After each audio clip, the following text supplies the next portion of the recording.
அனைவருக்கும் வணக்கம். நம்ம இந்த வீடியோவில் பார்க்க போகிறது அத்தியாயம் 18ஓட கண்டினியூஷன் தான் பார்க்க போகிறோம். இப்போ அத்தியாயம் 18 உள்ள தனிக்குறி சொற்களை பற்றி பார்க்க போகிறோம்.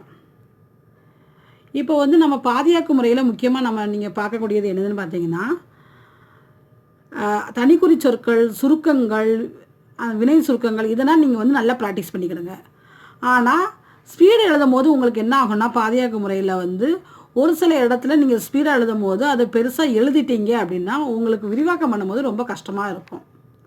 அதனால் நீங்கள் எழுதும் போதே ஒரு சில வார்த்தைகளை, அதாவது இட்ட, அதுக்கு மட்டும் நீங்கள் பாதியாக்க முறையை அதிகமாக யூஸ் பண்ணிக்கிடுங்க. இட்ட, இஷ்ட, இதுக்குன்னா இந்த பாருங்கள், இட்டக்கு நம்ம பாதியாக்க முறையில் இப்படி பண்ணுவோம் இல்லையா, இஷ்டக்கு பாதியாக்க முறையில் என்ன பண்ணுவோம், இப்படி பண்ணுவோம். இதெல்லாம் நீங்கள் யூஸ் பண்ணிக்கலாம். ஸ்பீடு எழுதும் போது உங்களுக்கு ஆட்டோமேட்டிக்காக வரும். ஆனால் ஒரு சில வார்த்தைகள் வராது. அப்போனா நீங்கள் ஸ்பீடு எழுதும் போது கஷ்டமாக இருக்கும். அதனால் எழுதும் போது நீங்கள் இந்த சில வார்த்தைகள் என்ன, இப்போ குட்டி இப்படி போடக்கூடிய வாவை நீங்கள் ஸ்பீடில் எழுதும் போது கொஞ்சம் பெருசாகிக்கிட்டிங்கன்னா நீங்கள் அதை எழுதியிருக்கீங்களா, அதை பாதியாக்கி எழுதியிருக்கீங்களான்னு உங்களுக்கு கன்ஃபியூஸாக இருக்கும். அதனால் எழுதும் போது ப்ராக்டிஸ் பண்ணும்போதே ஒழுங்காக ப்ராக்டிஸ் பண்ணிடுங்க.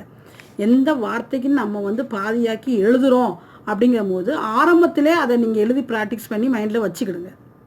அதிகமாக என்னோடய அட்வைஸ் பார்த்தீங்கன்னா, இட்டக்கு இஷ்டக்கு நீங்கள் பாதியாக்கு முறையை யூஸ் பண்ணுங்கள்.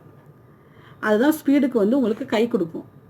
மற்ற இதுனா உங்களுக்கு அந்த அளவுக்கு நீங்கள் பண்ணுற ப்ராக்டிக்ஸை பொறுத்து இருக்குது. இப்போ தனிக்குறி சொற்களை பார்க்கலாம்.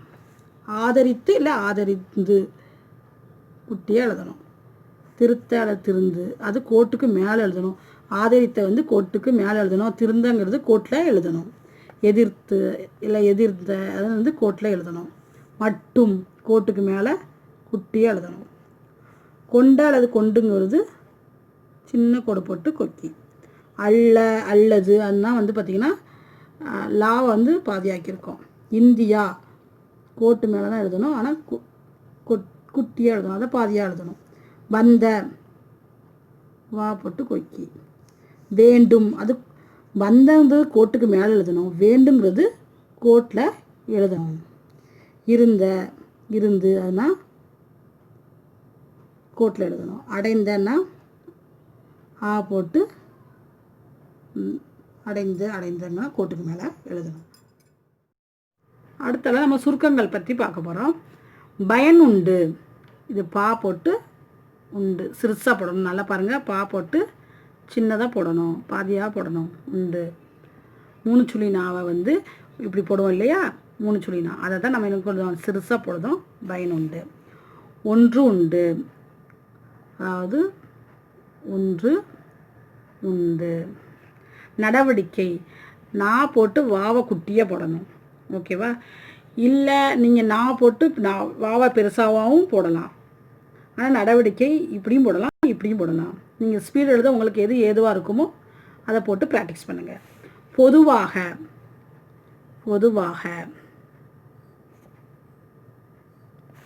பொதுமக்கள், பொது மக்கள். ராஜதந்திரம், ராஜதந்திரம். ரா போட்டு ரா போட்டு நா போட்டு ரா போட்டு ராஜதந்திரம். அது மட்டுமல்ல, அது மட்டுமல்ல. ஒட்டுமொத்தமாக, ஒட்டுமொத்தமாக. நல்லா பாருங்கள், ஒட்டுமொத்த மா சிறுசாக தான் போட்டிருக்கணும். ஒட்டுமொத்தமாக, மா சிறுசு. ஓகேவா? திருமதி, திருமதி.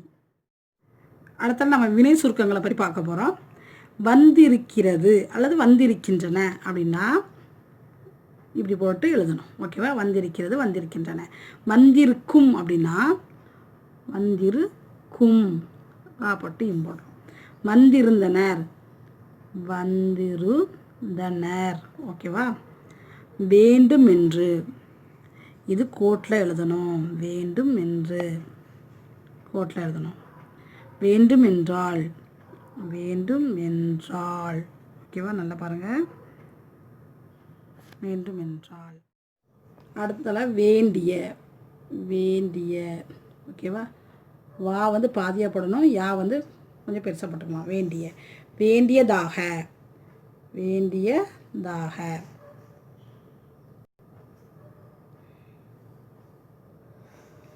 வேண்டுமானால், வேண்டும் இது மானால். ஓகேவா? வேண்டிய மட்டும், வேண்டிய மட்டும், வேண்டும் என்பது. ஓகே, வேண்டுமென, வேண்டும் என. கொண்டிருக்கும், இது வந்து கொண்டு, இது இருக்கும். இது கொண்டிருக்கிறோம், இது கொண்டு இருக்கிறோம். ஓகேவா? கொண்டிருக்கையில், கொண்டு இருக்கையில். கொண்டிருக்கிறது, கொண்டிருக்கின்றன அப்படின்னா சின்னதாக கோடு. இப்போ வந்து இருக்கிறது ஏன்னா இந்த சின்னதாக இப்படி போடணும். இருக்குதுனும் அப்படின்னா இப்படி போட்டு போடணும். இருக்கிறதாயினும், கொண்டு இருக்கிறதாயினும் அப்படின்னாலும் இருக்கிறதாயினும் நினச்சி எனக்கு இப்படி போடணும். ஓகேவா? இருக்கிறவை அப்படின்னா இருக்கிறவை போடணும். ஓகேவா? இதெல்லாம் நீங்கள் நல்லா ப்ராக்டிஸ் பண்ணுங்கள். சுருக்கங்கள், தனிக்குறி சுருக்கள், வினை சுருக்கங்கள்லாம் நீங்கள் குறைஞ்சது ஒரு 10 தடவையாச்சும் எழுதி ப்ராக்டிஸ் பண்ணுங்கள். அப்படின்னா தான் ஸ்பீடு எழுதும் போது உங்களுக்கு நல்ல கை கொடுக்கும். ஏன்னா இந்த இப்போ பார்த்தீங்கன்னா இந்த இதில் வந்து வேண்டிய, வேண்டிய மட்டும், வேண்டுமானால், வேண்டும் என்பது இதெல்லாம் அடிக்கடி வரக்கூடிய வார்த்தைகள். இதெல்லாம் நீங்கள் நல்லா ப்ராக்டிஸ் பண்ணால் மட்டும்தான் என்ன செய்ய முடியும், ஸ்பீடில் எழுத முடியும். இந்த பயிற்சிக்கான பேராகிராஃபை பாருங்கள், நல்லா பார்த்துக்கிடுங்க.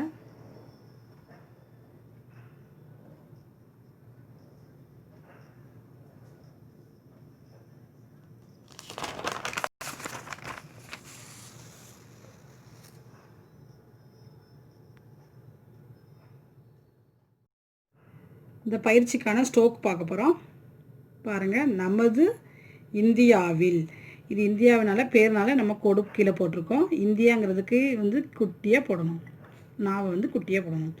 இந்தியாவில், அதிலும் சிறப்பாக தமிழகத்தில் இன்றைய தினம் கூட்டுறவு வர்த்தகத்துறையில் ஏற்பட்டுள்ள வளர்ச்சி மிகவும் அதிகம்.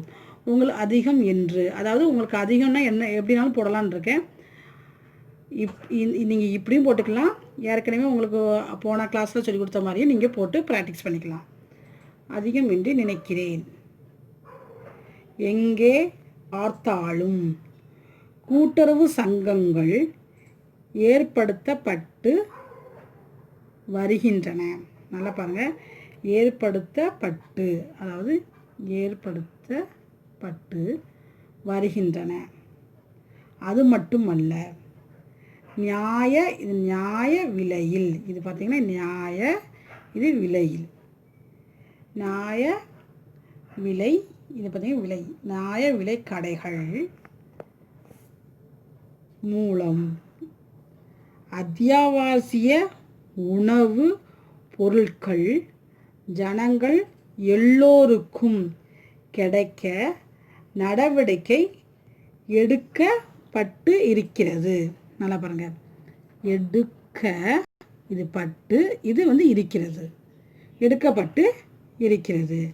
கூட்டுறவு ஸ்தாபனம் மூலம் வீடு கட்ட பொதுமக்களுக்கு கடன் வழங்கப்படுகிறது, வழங்கப்படுகிறது. ஓகேவா? வழங்கப்படுகிறது. பொதுவாக இவையெல்லாம் ஒட்டுமொத்தமாக திறன்பட பணி ஆற்றினால்தான், இது வந்து பணி, இது ஆற்றினால்தான், சேர்ந்தாலும் எழுதியிருக்கோம் பாருங்கள். இது பணி, பணி. ஓகேவா? இது ஆற்றினால், ஆ போட்டு இச்ச போட்டு நாள் போட்டு இன் போட்டுக்கோம். பணி ஆற்றினால்தான். நல்லா பாருங்கள், ஆ போட்டு இச்ச போட்டு இது நாள் இல் போட்டு இது இன், பணி ஆற்றினால்தான், ஆற்றினால்தான் எழுதியிருக்கோம். நல்லா பாருங்கள். ஓகேவா? இது இன் கொக்கி, பணி ஆற்றினால்தான் சேர்ந்தால, இது சேர்ந்தால உள்ள வார்த்தை நம்ம என்ன செஞ்சுருக்கோம், எழுதியிருக்குது இப்படி எழுதியிருக்கோம், பணி, இது ஆற்றினால்தான். ஓகேவா? நல்லா பார்த்துக்கிடுங்க. பொதுமக்களுக்கு பயனுண்டு, இவற்றால் அதிக நன்மை நாட்டுக்கு ஏற்பட வேண்டுமானால் பொதுமக்களும் வேண்டிய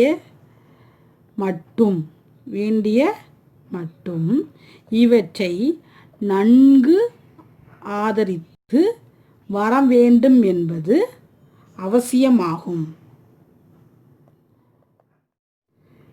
ஜனங்களுக்கு பல வகையிலும் சேவை செய்து வருகிற ஸ்தாபனம் ஒன்று உண்டு என்றால், இந்த பாருங்க ஒன்று உண்டு என்றால், இந்த புள்ளி வச்சுருக்கோம் என்றாலுக்கு, நல்லா பார்த்துக்கிடுங்க. ஒன்று உண்டு என்றால், நல்லா பாருங்கள், ஒன்று இது ஒன்று இது என்றால் அது கூட்டுறவு ஸ்தாபனம்தான். இதனை எதிர்த்து யாரும் வெளிப்படையாக எதுவும் சொல்லாவிட்டாலும் சிலரது ராஜதந்திர நடவடிக்கை இவற்றிற்கு குந்தகம் ஏற்படுத்தி வருகிறது. பாருங்க, வருகிறது, இது இது கிறது, ஓகேவா, வருகிறது. வர்த்தக ரீதியில் இந்த ஸ்தாபனங்கள் சேர்ந்தாலும் இருக்கும். இந்த ஸ்தாபனங்கள் நாட்டம் அடையாது இருக்க இங்கே போட்டிருக்கோம். ஊழல் குற்றச்சாட்டுக்கு இடம் அளிக்க வேண்டாம். உறுப்பினர்கள் தாம் பெற்ற கடனை உரிய காலத்தில் திருப்பி செலுத்த வேண்டும். அப்போதுதான் சேர்ந்தாலும் எழுதியிருக்கோம். இது அப்பொழுதுதான் அவற்றினால் தொடர்ந்து பயன் ஏற்பட்டு கொண்டிருக்கும். சேர்ந்தாலும் எழுதியிருக்கோம் பாருங்க, ஏற்பட்டு கொண்டிருக்கும். ஓகேவா. நாட்டு மக்களிடையே பாருங்க, நாட்டு மக்கள் இடையே அதாவது ஒட்டுறவை ஏற்படுத்தும் கூட்டுறவு சங்கங்களை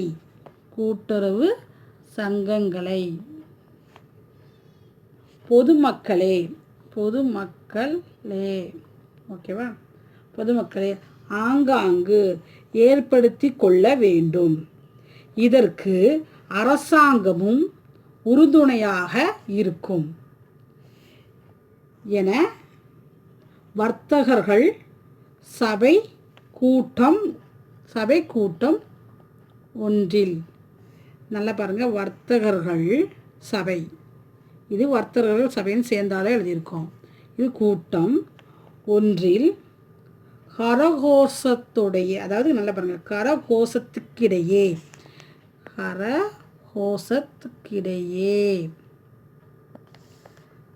தமிழக கூட்டுறவுத்துறை மந்திரி பேசினார்.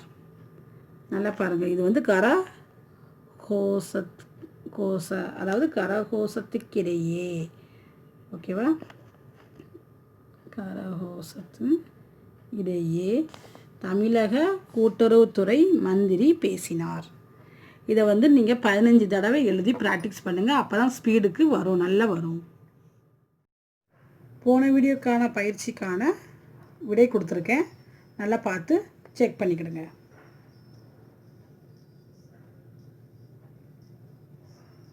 ஒன்றையும் 5 தடவை எழுதி ப்ராக்டிஸ் பண்ணுங்கள்.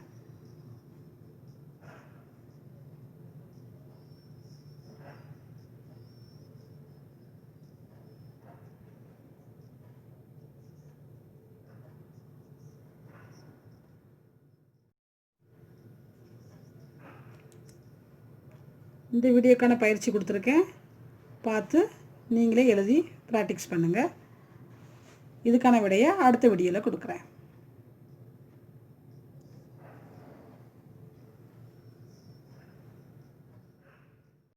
இந்த வீடியோ உங்களுக்கு பிடிச்சிருந்தனா லைக் பண்ணுங்கள், ஷேர் பண்ணுங்கள். டவுட் இருந்தால் கண்டிப்பாக கமெண்ட் பண்ணுங்கள். மறக்காமல் சப்ஸ்கிரைப் பண்ணுங்கள். பக்கத்தில் இருக்க பெல் ஐக்கானையும் கிளிக் பண்ணுங்கள்.